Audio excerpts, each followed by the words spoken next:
चलो पीछे से मतलब मत रखो 1 घंटे बस, इसके बाद नीचे जाकर जितना बात करना होगा कर लो, बाद में आधा घंटा रुक जाना।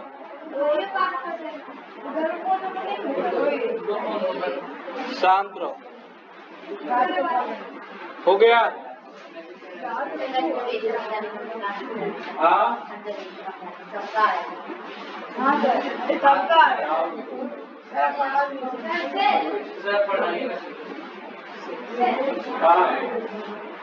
कौन बोल रहा है? 17 को एग्जाम ये नहीं आ रहा है? नहीं सर, आ रहा है तो पहले ये पढ़ सकते, उसके बाद भी पढ़ेगा। 4 दिन में ऐसा तो 17 को आ रहा है, अभी 27 मेरा 17 को ना आ रहा है, मेरा 21 को आ रहा है। कुछ नहीं कर सकते। तो एक क्लास में वो भी खत्म नहीं होगा और एक क्लास में ये भी खत्म होगा। इससे अच्छा है कि पढ़ लो।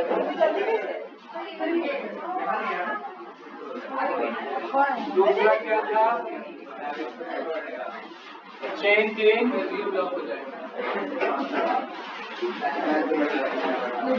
वॉइस, है ना? क्या लिखोगे?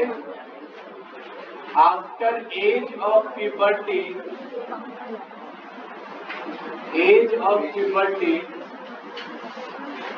vocal cords are developed in male and female. ठीक है? वोकल कॉर्ड को एडम्स एप्पल भी कहते हैं। देखो मेल में एडम्स एप्पल ज्यादा ग्रो करता है किसके कंपैरिजन में? इवन बाहर से दिखता भी। In case of male, Adam's apple are more developed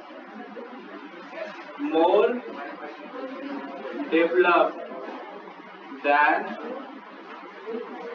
female, है ना? ये बात क्लियर है? जी सर। मेल का जो साउंड का जो पिच होता है वो फीमेल से लो होता है, लो पिचेस हम लोग होते हैं, और हमारा आवाज थोड़ा क्या होता है? हार्ड आवाज होता है ना, हार्ड एंड लो पिचेस। आवाज हार्ड कैसे हो सकता है सर? ये बोल रहे हो तो आवाज हार्ड नहीं है फीमेल के कंपैरिजन में। हार्ड आवाज hard sound of male are low pitches than female, है ना? फीमेल का साउंड कैसा होगा? High pitch. Sound of female are high pitches. लिखो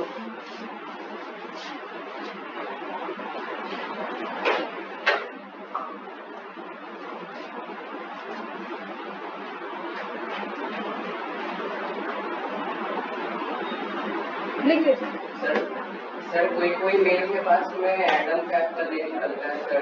एडम का क्या ये नहीं, किसी का मतलब कि सेम का सेम रहता है, जैसे सेम रहेगा जिसके अंदर फैट ज्यादा रहेगा, नहीं एडम सर्कल।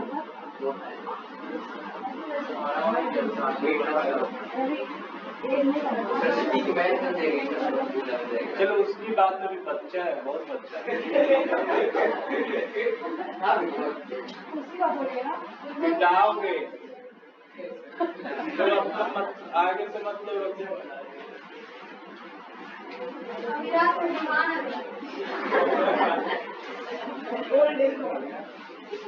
सब छोटा छोटा लेकिन पूरा पार्टी हो गया। एक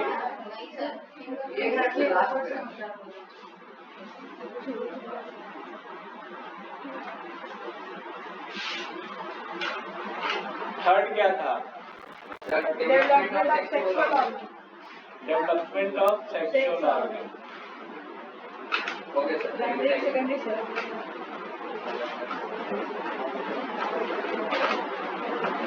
तुम दोनों का अलग बैठा देंगे, इसलिए शांति से पढ़ो।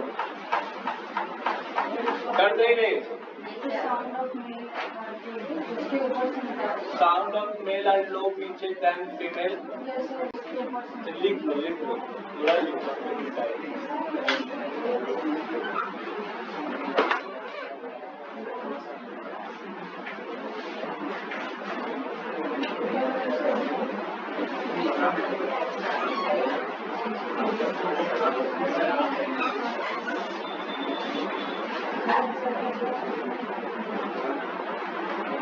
हो गया?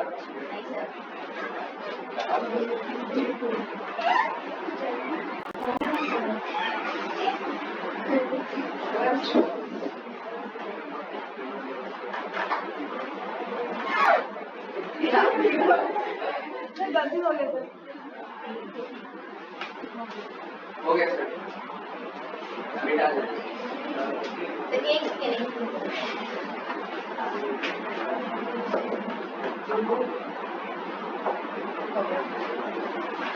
थर्ड क्या था?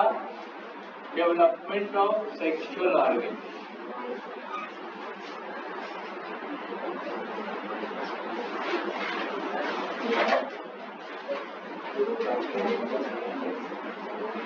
डेवलपमेंट ऑफ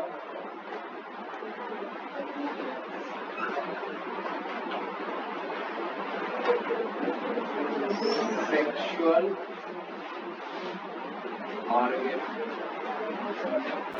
देखो इसका मतलब क्या है? अगर कोई मेल है तो मेल का प्राइमरी सेक्स ऑर्गन अब क्या बनाना शुरू कर देगा? टेस्टोस्टेरॉन। तो हम लोग पढ़े हैं कि हार्मोन है, वो तुम्हारा ब्रेन से बनता है। टेस्टोस्टेरॉन टेस्टिस से जब रिलीज होता है तो स्पर्म बनना शुरू हो जाता है। ये डेवलपमेंट है सेक्सुअल ऑर्गन का, मेल का। फीमेल के अंदर क्या होता है कि ओवरी से ओवम रिलीज होना शुरू हो जाता है, समझे?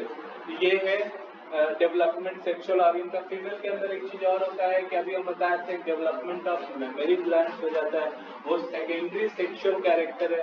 मेल के अंदर जो डेवलपमेंट शुरू होता है वो डेवलपमेंट ऑफ पेनिस शुरू हो जाता है, क्योंकि मेल का जो सेकेंडरी सेक्स ऑर्गन है वो क्या होता है? पेनिस होता है, प्राइमरी टेस्टिस होता है। ये सब बात देख लो। क्या हो सकता है? Primary sex organ of male and female, organ of male and female start to form gamete respectively. Gamete बनाना शुरू कर दिया। अगर मेल होगा तो मेल में क्या बनना शुरू हो जाएगा? Sperm cell. गैमेट है। क्या कर रहे होते तुम लोग? और अगर मान लो कि फीमेल है तो फीमेल में क्या बनना शुरू हो जाएगा? ओवम। ये फीमेल का गैमेट है ना? फिर क्या है? फीमेल में अभी हम लिखे थे कि मेमोरी ग्लैंड्स आर डेवलप्ड। ये भी सेक्सुअल ऑर्गन का डेवलपमेंट है। सेकेंड में क्या लिख सकते हो? पेनिस ऑफ मेल या पेनिस आर। कौन कर रहा है ये चीज?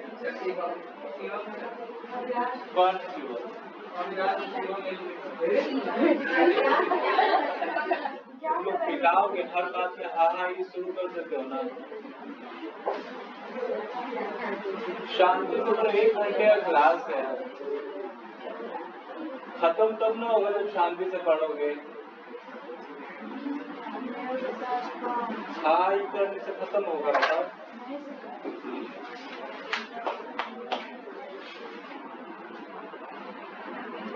हो गया नहीं सर सर क्या? नहीं सर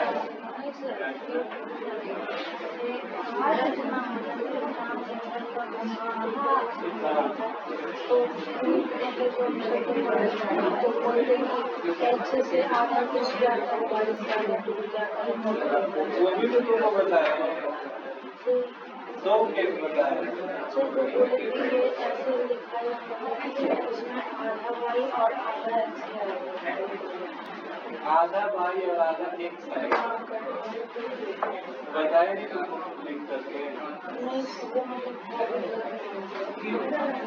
ऐसा तो नहीं है कि यही आधा फूट करके नहीं आता, एक सेट ऑफ क्रोमोसोम एक्स्ट्रा आता है, एक्स्ट्रा क्रोमोसोम, समझे? सर जैसे होगा आधा ऐसा नहीं है, आधा टूट जाएगा तो क्रोमोसोम बीमारी हो जाएगा।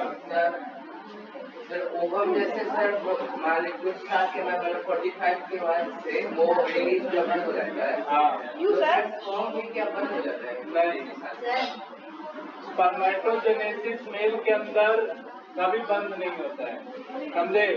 और बट फीमेल के अंदर जो मेंस्ट्रुएशन है वो 45 इयर्स के बाद स्टॉप हो जाता है, उसको मेनोपॉज कहते हैं। क्या बोलते हैं? मेनोपॉज आने के बाद ओवम ओवरी के अंदर बनना क्या हो जाता है? बंद। लेकिन स्पर्मेटोजेनेसिस हमेशा होता है, स्पर्म मेल के अंदर हमेशा बनता रहता है, चाहे कोई मेल 100 साल का ही क्यों ना हो, उसके अंदर भी क्या बनेगा? स्पर्म बनेगा, मेल गैमेट बनेगा। हाँ, ये हो सकता है कि स्पर्म का संख्या कम हो जाए, ऐसा हो सकता है कि एज के कारण स्पर्म काउंटिंग हो जाए, लेकिन ऐसा नहीं कह सकते कि स्पर्म बनना बंद हो जाता है, कभी नहीं बनता है, मतलब कभी बंद नहीं होता है, जब तक कोई मेल जिंदा है तब तक वो स्पर्मेटोजेनेसिस। एक और डिफरेंस तुमको मैं पहले ही बताया था रिप्रोडक्शन में कि फीमेल के अंदर जो गैमेट बनता है वो जब पैदा नहीं होती तभी बनकर तैयार हो जाता है, अपनी माँ के यूट्रस में होती है तभी फीमेल के अंदर ओवेरियन फॉलिकल बन जाता है, लेकिन मेल के अंदर स्पर्म नहीं बनता है। अभी तक कोई बच्चा अगर मान लो कि 7-8 साल का है उसमें भी स्पर्म नहीं है, जब तक एज ऑफ प्यूबर्टी को अटेन नहीं करेगा तब तक उसके अंदर स्पर्मेटोजेनेसिस नहीं होता है। क्या? कैसे पता चलता है कि एज ऑफ प्यूबर्टी आ गई?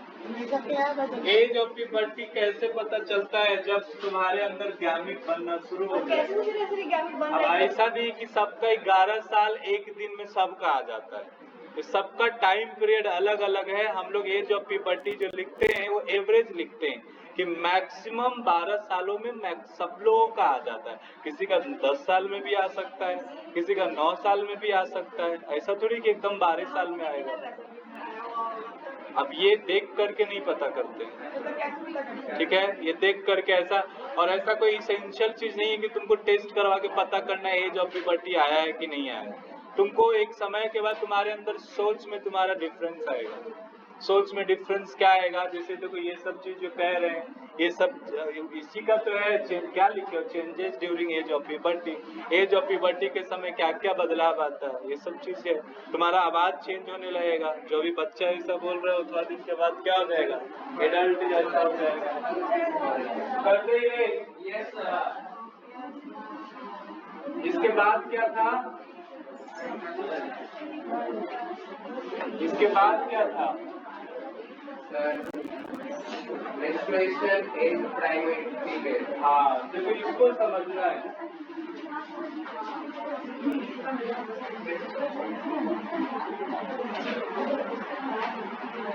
मेंस्ट्रुएशन, सुनो, देखो मेंस्ट्रुएशन एक साइकिल की तरह है। ये 28 से 29 डेज का एक कंप्लीट साइकिल है फीमेल प्राइमेट में। जो बोल रहे हैं पहले ध्यान से सुनो। फीमेल प्राइमेट में जो नॉन प्राइमेट फीमेल है, जैसे कैट हो गई, बिल्ली हो गई, या काऊ हो गई, बुफैलो हो गई, इन सभी में मेंस्ट्रुएशन नहीं चलता है। तो एक बात सवाल उठता है कि फिर ये प्रेगनेंसी अटेन कैसे करती है। तो इसमें होता है, लेकिन ऐसा नहीं होता कि हर 27 डेज पे ऐसा साइकिल चले या हर मंथ में चले। ये मंथली साइकिल चलता है फीमेल के अंदर, लेकिन दूसरे जानवरों के फीमेल में ऐसा नहीं होता है। उसमें या तो 4 महीने पे ऐसा होगा, या तो 6 महीने पे होगा, या साल में एक बार होगा।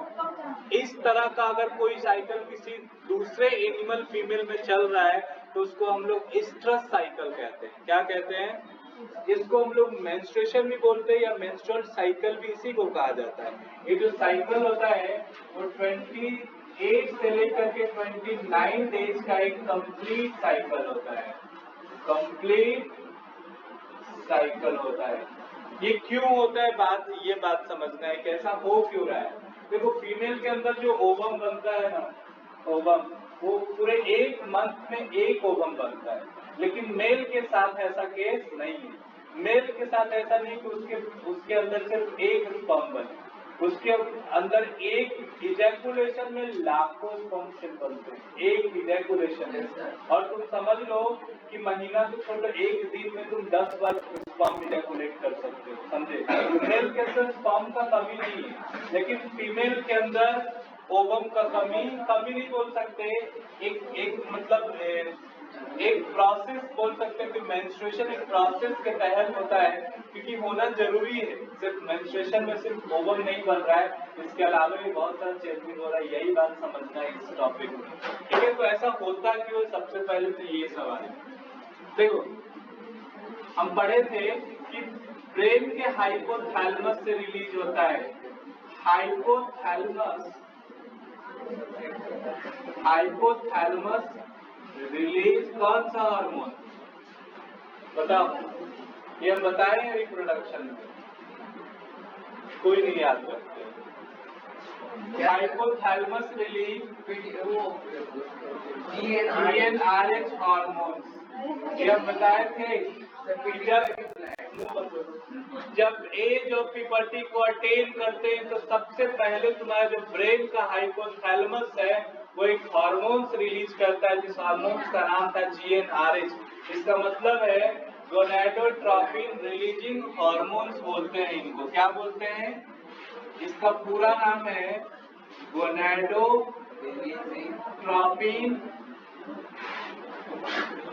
रिलीजिंग हार्मोन, या इसी को ग्रोथ हार्मोन भी कहते हैं। इसी को क्या बोलते हैं? Growth hormone. अब ये रिलीज हुआ है, मतलब ब्रेन एक सिग्नल भेजा है बॉडी पार्ट्स को। ये ब्रेन से हो रहा है, यानी कि जिस दिन ये रिलीज हुआ तो तुम्हारे बॉडी में एक सिग्नल गया है ब्रेन से कि अब एज ऑफ प्यूबर्टी अटेन हो चुका है। अब जितना सेकेंडरी ग्रोथ है हमारे बॉडी में, जो एज ऑफ प्यूबर्टी में ग्रोथ होता है उसको सेकेंडरी ग्रोथ बोलते हैं, वो होना शुरू होगा, है ना। तो उसके बाद क्या होगा? हाइपोथैलेमस स्टॉप करेगा तुम्हारे पिट्यूटरी को। पिट्यूटरी ग्लैंड भी होता है अपने ब्रेन के अंदर, उसको हम लोग मास्टर ग्लैंड कहते हैं। क्या बोलते हैं? Pituitary gland start to release FSH and LH। FSH और LH का क्या अर्थ होता है? FSH का जो फुल फॉर्म होता है वो हम लोग कहते हैं follicle stimulating hormone. Follicle stimulating hormone क्या मतलब है? और LH का मतलब होता है luteinizing hormone. Luteinizing hormone. Follicle देख रहे हो? फॉलिकल फीमेल के ओवरी में पाया जाता है, ओवेरियन फॉलिकल। क्या पाया जाता है? अभी हम थोड़ी देर पहले बताए कि फीमेल के ओवरी में ओवेरियन फॉलिकल जन्म लेने से पहले बनकर तैयार हो जाता है, लेकिन वो ये मैच्योर होता है। मैच्योर ऐसा नहीं कि वो मैच्योर है, उसके स्पर्म से अगर मिला तो वो जाइगोट बनेगा, नहीं बनेगा। एज ऑफ प्यूबर्टी के बाद ही वो मैच्योर होता है, लेकिन हाँ हमेशा डिग्रेड होते रहता है, वो मरता रहता है। ऐसा नहीं कि वो सारा का सारा जीवित रहता है, लेकिन संख्या इतना ज्यादा है। जब ये बनता है फीमेल के ओवरी में तो अप्रॉक्स 4 लाख ओवेरियन फॉलिकल बनता है। कितना? 4 लाख। और जब तक कोई फीमेल का जन्म होता है, जन्म होने के बाद 11 साल तक एज ऑफ प्यूबर्टी को अटेन करती है। तो जब 11 साल या 12 साल की जब कोई फीमेल हो जाती है तो उसके ओवरी में 60 से 80 हजार बच जाता है ओवेरियन फॉलिकल, यानी कि 4 लाख से कितना बचा है, 60 से, यही 60 से 80 हजार 11 ईयर से लेकर के अगले 45 ईयर्स तक हर एक मंथ में एक एक ओवम, 80 हजार में से कितना, एक एक ओवम हर एक मंथ में रिलीज हो रहा है। वो 28 से 29 डेज का पीरियड में वो रिलीज हो रहा है। कैसे हो रहा है वो चीज आगे लिखेंगे। क्या हुआ, क्या नहीं पता चल रहा है, लिखिए इतनी बात। देखो समझने वाला चीज है, नहीं समझोगे तो फिर याद रखते नहीं हो, खाली तुम लोग बात बनाते हो। पढ़ा करो, पढ़ रहे हो तो समझोगे नहीं तो क्या मतलब।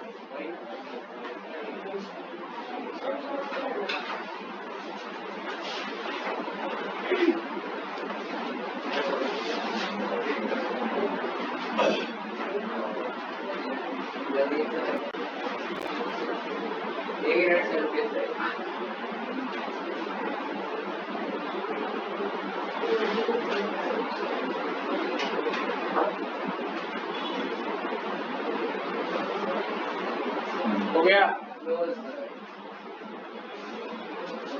गलती तो इतना बड़ा है। इसके बाद भी कुछ था, मेंस्ट्रुएशन के बाद भी कुछ लिखवाए थे। Growth of hairs and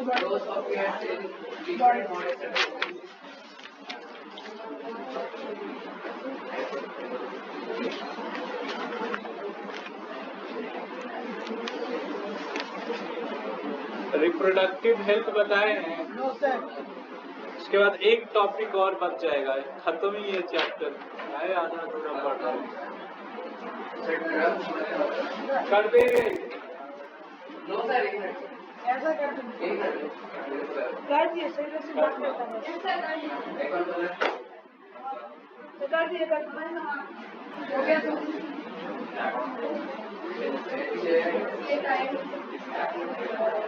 Okay, so wait.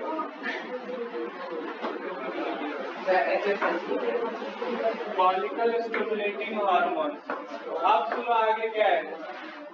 FSH क्या करता है, एफएसएच फीमेल के ओवरी में चला जाता है। कहाँ चला जाता है, फीमेल के ओवरी में एफएसएच जाकर के ओवरी से एक और हार्मोन्स रिलीज करवाता है। ये बात लिख लो, FSH goes to the ovary and stimulate, किसको स्टिमुलेट किया, ओवरी को स्टिमुलेट किया एफएसएच, किसको स्टिमुलेट कर दिया, ओवरी को। अब ओवरी स्टिमुलेट जब होता है तो उसके बाद 2 हार्मोन्स ओवरी रिलीज करता है। ये बात हमको कौन बताएगा, पिछले क्लास में बताया था कि ओवरी एक ग्लैंड है, ओवरी से हार्मोन्स रिलीज होता है। बताओ ओवरी से कौन सा हार्मोन रिलीज होता है, बताओ, बात बस करना है लोगों को, कुछ याद भी नहीं रखती है, सीखेंगे कैसे, बोलते तो रहती हो पूरे क्लास में। ओवरी ग्लैंड है, पिछले क्लास में बताया कि ओवरी से 2 अलग अलग हार्मोन्स निकलता है, एस्ट्रोजन और प्रोजेस्टेरॉन निकलता है, और वो एफएसएच जब स्टिमुलेट करता है तभी रिलीज होता है, ऐसे रिलीज नहीं होता है। ओवरी रिलीज two hormones, कौन है 2 हार्मोन्स, एस्ट्रोजन एंड प्रोजेस्टेरॉन। देखो मेंस्ट्रुएशन समझना है तो ध्यान से सुनो, ये 2 हार्मोन बहुत इंपॉर्टेंट है इस फीमेल के अंदर। एस्ट्रोजन का काम है ओवम को स्टिमुलेट करना, किसको, एस्ट्रोजन क्या करता है, oestrogen help to stimulate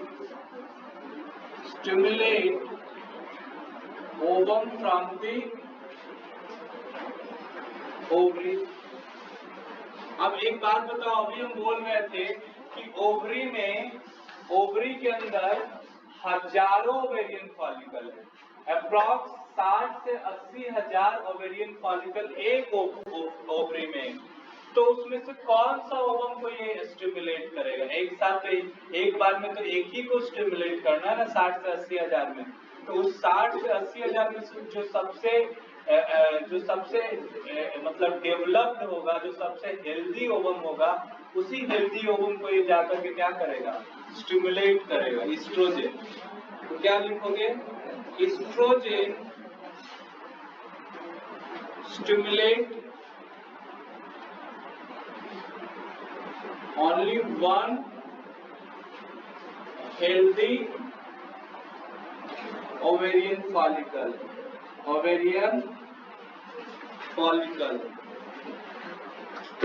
to form क्या बनेगा? to form ovum cell। और इसी को क्या बोलते हैं? Egg cell. इसी का नाम क्या है? इसी को ओवम सेल बोलते हैं, एग सेल बोलते हैं, या इसी को फीमेल गैमीट कहते हैं। इसी का नाम क्या है? Female gamete. ये बात समझ में आ रही?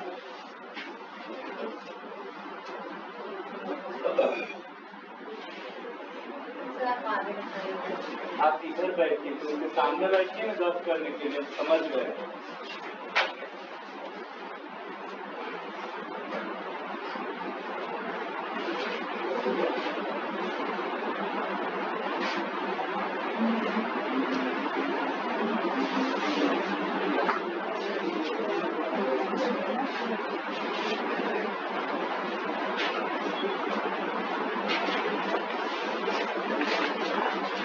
आज कोई ऑनलाइन नहीं है यहाँ पढ़ने की?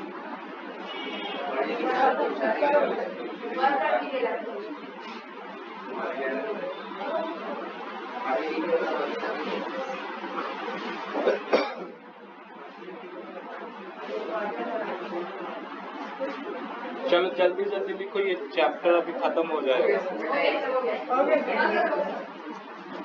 लिख ली तुम लोग अगले क्लास से आगे बैठो, सबसे आगे। हो गया?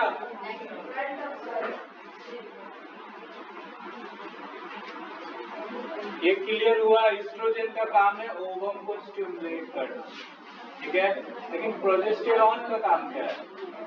प्रोजेस्टेरॉन का काम है यूट्रस में जाकर के यूट्रस का थर्ड वॉल को बनाना। इसको हम लोग बोलते हैं इंडोमेट्रियम वॉल। इंडोमेट्रियम वॉल कौन बना रहा है? बना रहा है प्रोजेस्टेरॉन। कौन? प्रोजेस्टेरॉन। और मेंस्ट्रुएशन के लास्ट में, जब मेंस्ट्रुएशन कंप्लीट हो जाता है, बंद होता है, बंद इन द सेंस कि नहीं कि जब एज के कारण हर मंथ में जब मेंस्ट्रुएशन खत्म होता है ना, तो 3 से 5 दिन का ब्लीडिंग फेज होता है। क्या होता है? उसको हम लोग ब्लीडिंग फेज कहते हैं, हर मंथ में होता है। तो ब्लीडिंग फेज में ब्लड बाहर आता है। तो ब्लड कहाँ से बाहर आता है? एक्चुअली वो जो ब्लड है वो ओवम सेल नहीं है, ओवम तो एक सेल है। और जो ब्लड बाहर आ रहा है वो यूट्रस का तीसरा वॉल है, इंडोमेट्रियम वॉल, जो हर मंथ में बनता है और हर मंथ में डिस्ट्रॉय। हमारी तुम्हारे से नहीं ना होता है, जो हो रहा है वो सीख रहे हैं ना। ये कहानी बना के तुमको हम बता दें, जो हो रहा है वही सीखोगे ना। हो गया?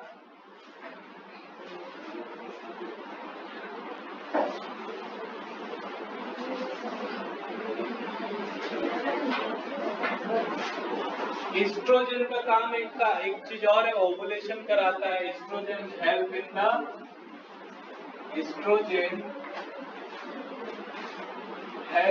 The ovulation of ovum. Ovulation का मतलब क्या होता है? ओवम का ओवरी से बाहर निकलना क्या कहलाता है? ओवुलेशन कहलाता है। ओवुलेशन को डिफाइन अगर करना हो तो कैसे करोगे? The process in which ovum are released from the ovary called ovulation. ये बात समझ में आया? Progesterone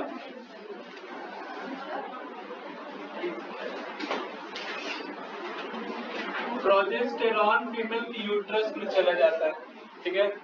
progesterone goes into the uterus of female, ठीक है? फीमेल की यूट्रस में जाकर के ये क्या कर रहा है? तो यूट्रस में जाकर के यूट्रस का तीसरा वॉल को रीफॉर्म कर रहा है ना? Progesterone started to form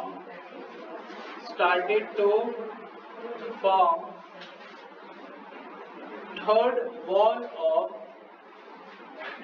wall of uterus called endometrium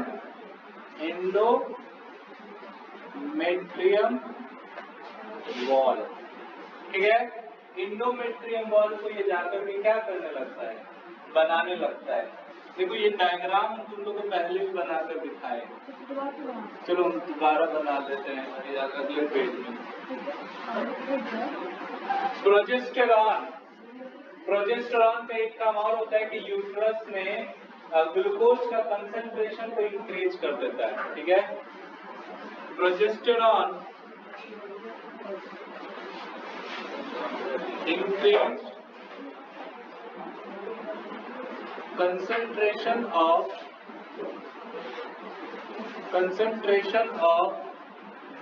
glucose in the uterus.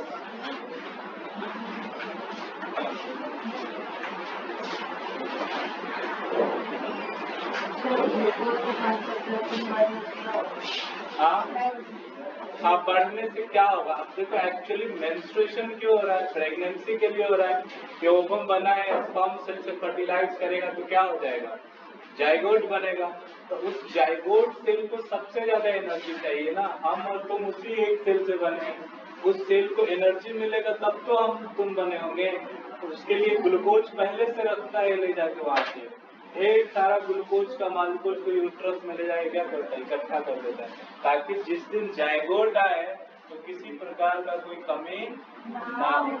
लेकिन ऐसा हर मंथ में नहीं होता है, ऐसा हर मंथ में इसीलिए क्योंकि हर मंथ में जाइगोट तो नहीं बन रहा है ना। जाइगोट तुम पूरे लाइफ साइकिल में तुम 2-3 बच्चा करते हो, यानी कि 2-3 बार जाइगोट बना है।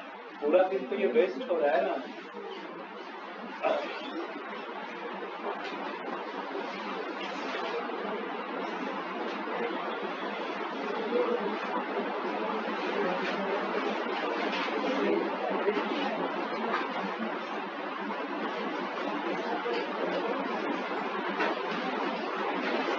सर अगले सप्ताह से सर एग्जाम शुरू होता है। पढ़िए, पीछे का कुछ याद तो रहता नहीं है, खाली पढ़ लेने से क्या होगा? घर में भी जाकर पढ़िए, यहाँ भी बैठ के शांति से पढ़िए। कंजर्वेशन बहुत इजी चैप्टर है, जो हम शुरू किए पहले वो तो कर रहे हैं। सुनो, कंजर्वेशन में पढ़ना ये है तुमको अभी कि प्लांट और एनिमल स्पीसीज को बचाने के लिए हम और तुम क्या कर रहे हैं, अपना जो एफर्ट लगा रहे हैं किसी प्लांट या एनिमल स्पीसीज को बचाए रखने के लिए, वो चीज लिखना है तुमको। और दूसरी बात, कितना लॉस हो चुका है बायोडाइवर्सिटी, चाहे वो प्लांट हो या फिर एनिमल हो। जंगलों को तुम काट रहे हो तो ना तो प्लांट बचेगा और ना ही नेशनल पार्क हम लोग बनाए इसी चीज के लिए तो बनाए, कंजर्व करने के लिए। लेकिन ऐसा नहीं कि उससे काम चल जाए। बायो रिजर्व तो उससे काम नहीं चलने वाला है। बिहार में कितना बायो रिजर्व सर, कितना सेंचुरी है? बिहार का लोग कहाँ मध्य प्रदेश में जाएगा, माधवपुर का ऑक्सीजन लेने। ये तो ऐसा नहीं है कि बायोस्फीयर बना ये बायोरिजम बना दी तो सबके लिए हो गया, जहाँ पे है वहाँ की चीजों के लिए वो अच्छा है, हमारे यहाँ पे नहीं है, समझे। तो इसीलिए कंजर्वेशन पृथ्वी का एक पार्ट होना चाहिए, फॉरेस्टेशन होना चाहिए, क्योंकि पेड़ हर जगह कटता है। ये पेड़ कटने का रीजन बहुत सारा हो सकता है। डिफॉरेस्टेशन तुम्हारा कंस्ट्रक्शन के लिए होता है, रोड का कंस्ट्रक्शन और रेलवे एक्सटेंशन हो, ये सबके लिए हो रहा है। तुम घर बना रहे हो उसमें काट दे रहे हो, कोई नहीं, उसके जगह पे तुम लगा भी तो सकते हो, लगाओ उसके जगह पे जितना लॉस हुआ है।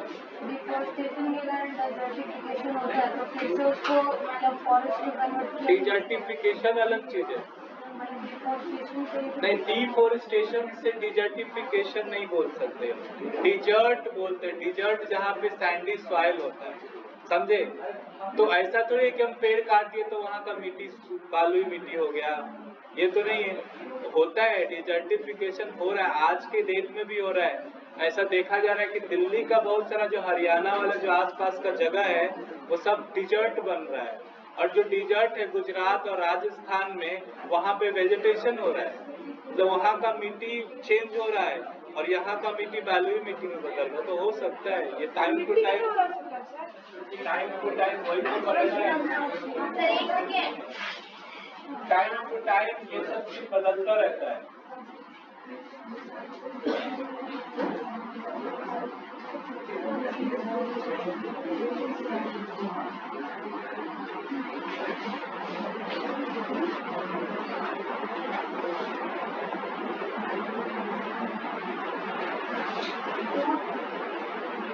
प्रोजेस्टेरॉन फीमेल के अंदर अच्छा हार्मोन माना जाता है, लेकिन जिस दिन मान लो कि प्रोजेस्टेरॉन कब तक वेट करेगा, कब तक वेट करेगा, जब रिप्रोडक्शन हम बताए होंगे तो तुमको बताया हमने, जो फर्टिलाइजेशन का जो डेट होता है वो 14 से लेकर के 18 डे होता है।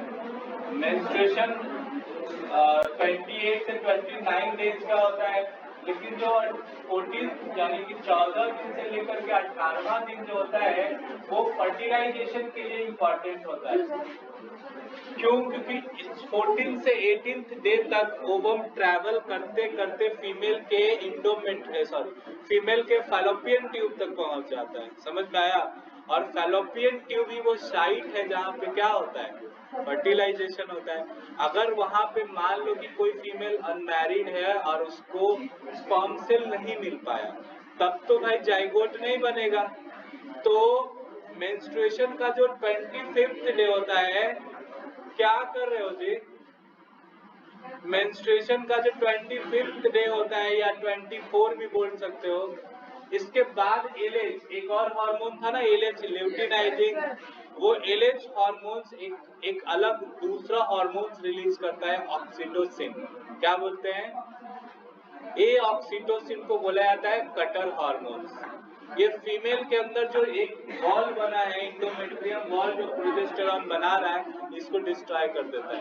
अब वो बहुत पेनफुल होता है, ये इतना आसान नहीं है। इरेज कर दे, हो गया टाइम, बस ये आखिरी पॉइंट लिख रहे हैं, हो गया ना, तो इसको कंप्लीट करें हम या छोड़ के आधा होगा।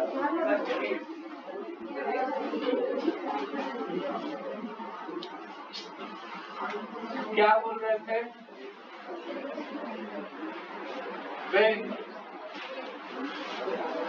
ovum cell do not get fertilized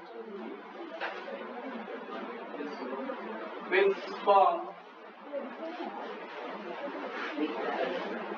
then LH hormones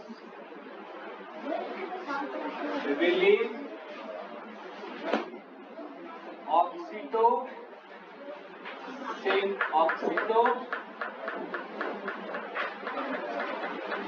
hormones.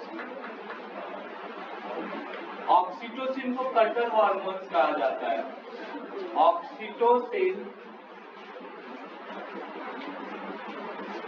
Is a cutter hormone. That means क्या करता है, इंडोमेट्रियम वॉल को डिस्ट्रॉय कर देता है। That means it destroy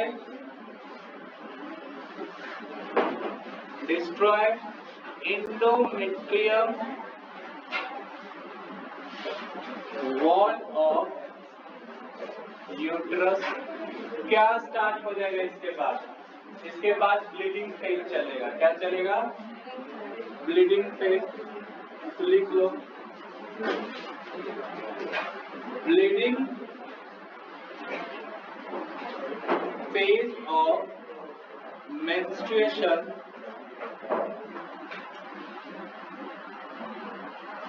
start. ये अगले 3 से 5 दिन चलता है। अलग अलग फीमेल का जो ब्लीडिंग फेज होता है वो वैरी कर सकता है। किसी का 2 दिन भी हो सकता है, मैक्सिमम 3 दिन का होता है, मिनिमम 3 दिन का और मैक्सिमम 5 दिन का होता है। ठीक है, तो ये बात लिख लो, bleeding phase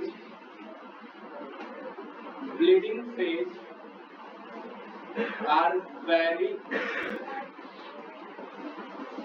in female. Sir तो इसमें अगर किसी का 5 दिन का प्रॉब्लम है और 5 दिनों जरूरी है।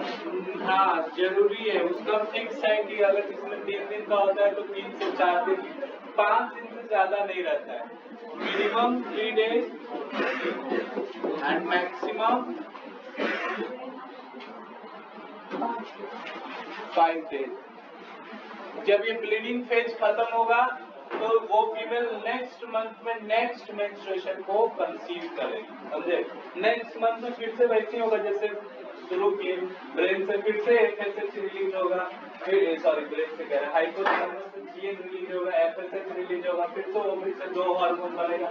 ये हर मंथ में चलता रहेगा, लेकिन एक लिमिट टाइम तक, क्योंकि फीमेल के अंदर मेनोपॉज आता है। मेंस्ट्रुएशन 2 तरह का होता है। जब फर्स्ट टाइम मेंस्ट्रुएशन आता है उसको हम लोग मेनार्की कहते हैं, और जब मेंस्ट्रुएशन बंद होता है उसको हम लोग मेनोपॉज कहते हैं। तो ये बात भी लिख लो, ये लिख लिए, मिटा दे बस। एक बात और लिखना है, क्या करें?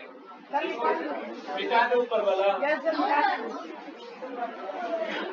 नीचे स्पेस नहीं है।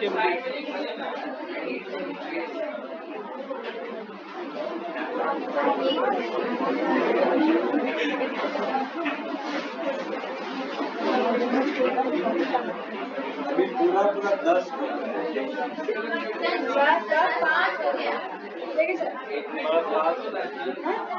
हो गया।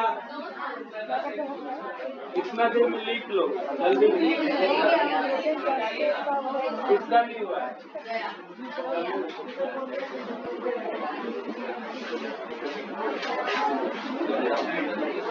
मेंस्ट्रुएशन कितने तरह का होता है?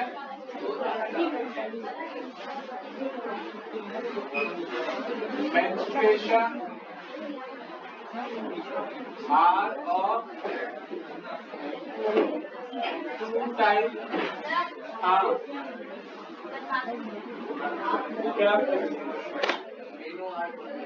क्या बोले? मिनार्की हम लोग फर्स्ट मेंस्ट्रुएशन को क्या बोलते हैं? मिनार्की। फर्स्ट मेंस्ट्रुएशन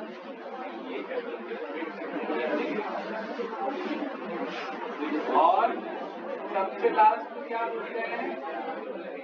मेनोपॉज बोलते हैं। Last menstruation.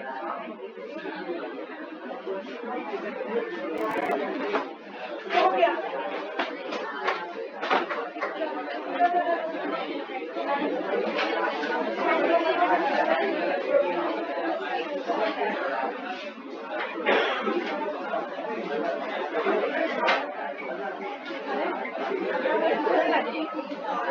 जाओ, चैप्टर खत्म तो नहीं हुआ, लेकिन अगले क्लास में तुम लोग देखते हैं।